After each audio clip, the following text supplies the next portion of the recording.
ನಾವು ಪ್ರೀತಿಸೋರಿಗಿಂತ ನಮ್ಮನ್ನ ಪ್ರೀತಿಸೋರನ್ನ ಒರೆಸಬೇಕು, ಆಗ ಜೀವನ ತುಂಬಾ ಚೆನ್ನಾಗಿರುತ್ತೆ ಅಂತಾರೆ. ಅದೇ ರೀತಿ ಅಂದ್ಕೊಂಡೇ ಮಗಳ ಮದುವೆ ಮಾಡಿದ ತಾಯಿಗೆ ನರಕ ನೋಡ್ದ ಹಾಗಾಗ್ಬಿಡ್ತು. ಅವಳು ಮಾಡಿದ ಶತ ಪ್ರಯತ್ನಗಳು ಯಾವೂ ವರ್ಕೌಟ್ ಆಗ್ಲಿಲ್ಲ. ದುಬೈಯಿಂದ ಬಂದವನು ದುರ್ಬುದ್ಧಿ ತೋರಿಸ್ಬಿಟ್ಟ. मेरी बच्ची मंडे को थी हमारे घर में, फोन कर को बुलाया, जाने जा बेटे कर को भेजी कि मंडे को बात करिए. ಇಂಥ ಕಷ್ಟ ಯಾವ ತಾಯಿಗೂ ಬರೋದು ಬೇಡ.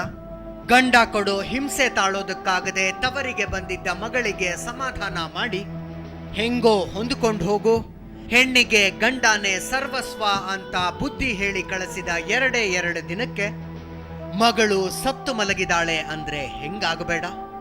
ಈಕೆಗೆ ಮಗಳ ಸಾವಿಗೆ ತಾನೂ ಕಾರಣ ಅಂತ ಅನ್ನಿಸ್ಬಿಟ್ಟಿದೆ. ಮರುಕ್ಷಣ ಪಾಪಿ ಅಳಿಯ ಕಣ್ಣು ಮುಂದೆ ಬರ್ತಾನೆ. उसे छोड़ना नहीं, मेरी बच्ची मर गई नहीं, उन्हें भी मरना. बच्चे तो मैं रख लेती हूँ, मेरी बच्चे के लिए जाने मैं रख लेती हूँ, मैं रख लेती हूँ मेरी बच्ची की निशानी. मेरी बच्ची तो चलेगी, उसकी निशानी मैं रख लेती हूँ.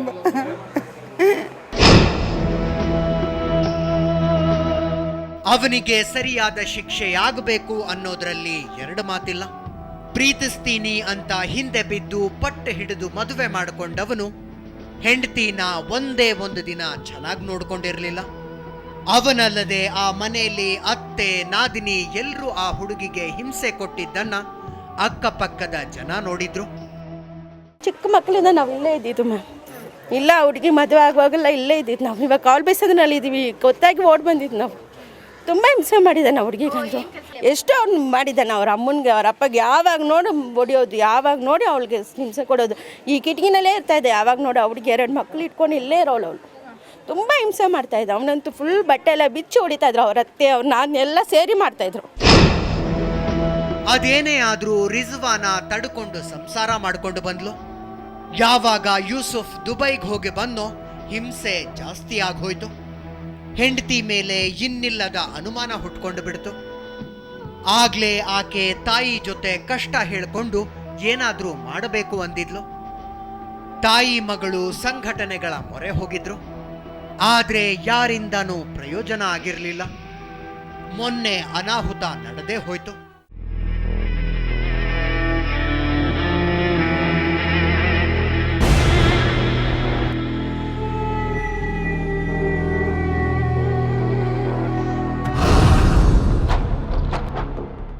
ಆಗ ಸುಮಾರು 8 ಗಂಟೆ ಇರಬೇಕು.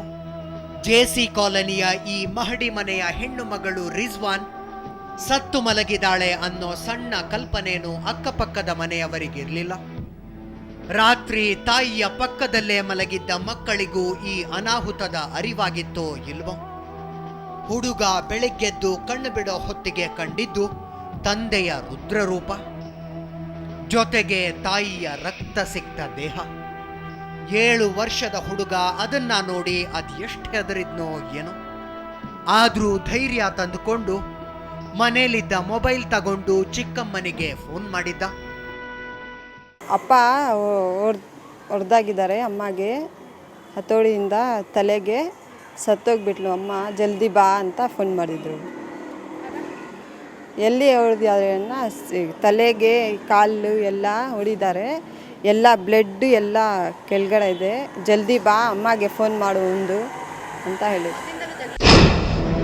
ಆಕೆ ತಕ್ಷಣ ತಾಯಿಗೆ ಕಾಲ್ ಮಾಡಿ ರಿಜ್ವಾನ ಮನೆಯಲ್ಲಿ ಏನೋ ಗಲಾಟೆ ಆಗಿದೆ, ತಕ್ಷಣ ಅಲ್ಲಿಗೆ ಹೋಗಿ ಏನು ನೋಡ್ಕೊಂಡು ಬಾ ಅಂದಿದ್ಲು. ಅದೇ ರೀತಿ ಅವರ ಮನೆಗೆ ಹೋದ್ರೆ ತಾಯಿ ಹತ್ರ ಮನೆಯ ಬಾಗಿಲು ತೆಗೆಸೋದಕ್ಕೂ ಸಾಧ್ಯ ಆಗಲಿಲ್ಲ. वो 7 साल का बच्चा, उसका फ़ोन करके सुबह में बोलिया मम्मी मर गई, डैडी हथौड़ी से मार डालिया. सो कने में जाको मैं सुबह को इंसाफ से पूछी, खोलो माँ यूसुफ, खोल बेटे, कहाँ है रिजवाना? तो रिजवाना तुम्हारे घर को गई जी, तुम्हारे घर को चलेगी, अम्मी क्या जाती हूँ कहीं जाओ कर को बोल को मैं भेज डालिया. कया नहीं बा, नहीं भेजा तू है, तू खोल दरवाज़ा, मैं ही आँखों से मैं क्या भी करती नहीं. तो नहीं चलेगी, रिजवाना चलेगी का है, वो हमारी बच्ची है ना, उन्हें खोल रहे सिर पकड़ू छिनाल के मेरी भान को कहते भी हुआ देख तुझे क्या करती हूँ, तो क्या बोल रही है सो भेज डालिया मैं चलेगी. ಅರೆ ಮನೆ ಕಳಿಸಿದೀನಿ ಅಂದ್ರೆ ನಂಬೋರ್ ಯಾರು?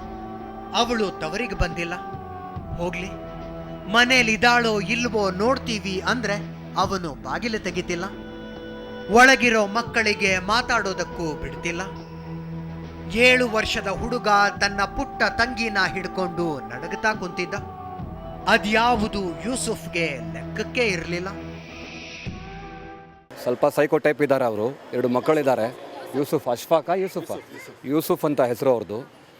ಅವ್ರು ನಿನ್ನೆ ರಾತ್ರಿ ಈ ಥರ ಮಾಡಿಬಿಟ್ಟು ಬೆಳಗ್ಗೆ ಮಕ್ಕಳಿಗೆ ಮೂಲಕ ಅವರು ಫೋನ್ ಮಾಡಿದ್ದಾರೆ ಅವರು ಆಂಟಿಗೆ, ಈ ಥರ ನಮ್ಮ ಫಾದರ್ ಈ ಥರ ಮಾಡಿಬಿಟ್ಟಿದ್ದಾರೆ ಮಮ್ಮಿಗೆ ಅಂತ. ಆ ಕೈನಲ್ಲಿ ಹ್ಯಾಮರ್ ಇಟ್ಕೊಂಡು, ಚಾಕು ಇಟ್ಕೊಂಡು, ಹೆಲ್ಮೆಟ್ ಇಟ್ಕೊಂಡು ಯಾರೂ ಒಳಗಡೆ ಬರೋಕ್ಕೆ ಬಿಡ್ತಾ ಇಲ್ಲ. ಹೀಗೆ ಯಾರನ್ನು ಒಳಗ ಬಿಡದೆ ಹೆಣದ ಪಕ್ಕ ಹ್ಯಾಮರ್ ಹಿಡ್ಕೊಂಡು ಕುಂತವನನ್ನ ಒಂದಷ್ಟು ಜನ ಹುಚ್ಚ ಅಂದ್ರು. ಮೊದಲಿಂದಲೂ ಅವನು ಮೆಂಟಲ್ ಗಿರಾಕಿಯಾಗಿದ್ದ ಅಂತಾನೆ ಸಂಬಂಧಿಕರು ಹೇಳ್ತಾರೆ. ಆದ್ರೆ ಯೂಸುಫ್ನನ್ನ ಹತ್ತಿರದಿಂದ ನೋಡಿದ ಅಕ್ಕಪಕ್ಕದ ಮನೆಯವರು ಮಾತ್ರ ಅವನಿಗೆ ಯಾವ ಹುಚ್ಚು ಇರಲಿಲ್ಲ, ಅದೆಲ್ಲ ಕುತಂತ್ರ ಅಂತಾರೆ. ಮಾಡಿ ಮಾಡಿ ಅವ್ರ ಅಮ್ಮ ಅಂತೂ ಸಂಘಗೆಲ್ಲ ಹೋಗಿ ಎಲ್ಲ ಸಂಘಗೆಲ್ಲ ಕೊಟ್ಟಿದ್ದಾರೆ, ಯಾರು ಇದು ಮಾಡಿಲ್ಲ. ಲಾಸ್ಟಿಗೆ ಆ ಹುಡುಗಿ ಹಾಲಾದ್ಲು ಅಷ್ಟೇ. ಅವನು ಹುಚ್ಚಿ ಥರ ಆ್ಯಕ್ಟಿಂಗ್ ಮಾಡ್ತಾಯಿದ್ದ, ಅವ್ನು ಕೆಲಸ ಏನು ಮಾಡ್ತಾ ಇರಲಿಲ್ಲ, ಅವನು ಸುಮ್ಮನೆ ಆ ಥರ ಮಾಡ್ತಾಯಿದ್ದ. ಅಡ್ನಾಡಿ ಹಂಗೆ ಅಲದಾಡ್ಕೊಂಡಿದ್ದವನು ಈಗ ಮುತ್ತಿನಂಥ ಹೆಂಡತಿಯ ಹೆಣ ಹಾಕಿಬಿಟ್ಟ. ಇನ್ನು ಹುಚ್ಚಿನ ಥರ ಆಕ್ಟ್ ಮಾಡಿ ಕಾನೂನಿನ ಕಣ್ಣಿಗೂ ಮಣ್ಣೆರಚಬಹುದು ಅನ್ನೋ ಭಯ ಈಗ ನೊಂದವರಿಗಿದೆ. ಒಟ್ನಲ್ಲಿ ಯೂಸುಫ್ನಂಥ ರಾಕ್ಷಸ ತಂದೆಯಾದ ತಪ್ಪಿಗೆ ಮಕ್ಕಳು ಅನಾಥರಾಗಬೇಕಾಗಿ ಬಂದಿದೆ. ಅಲ್ಲಿ 7 ವರ್ಷದ ಮಗನ ಮುಂದೆ ತಾಯಿ ಕೊಲೆ ಆದ್ಲು. ಇಲ್ಲಿ 7 ತಿಂಗಳ ಹಸುಗೂಸಿಗಾಗಿ ಅಚ್ಚಿ ಮರ್ಡರ್ ಆದ್ಲು. ಅವನು ಪ್ರೀತಿಸಿದ ಹೆಂಡತಿಯನ್ನ ಕೊಂದ, ಇವನು ಪ್ರೀತಿಸಿ ಮದುವೆಯಾದವಳ ತಾಯಿಯನ್ನ ಮುಗಿಸ್ದ. ಆ ಕಥೆಯನ್ನ ಹೇಳ್ತೀವಿ ಒಂದು ಬ್ರೇಕ್ನ ನಂತರ.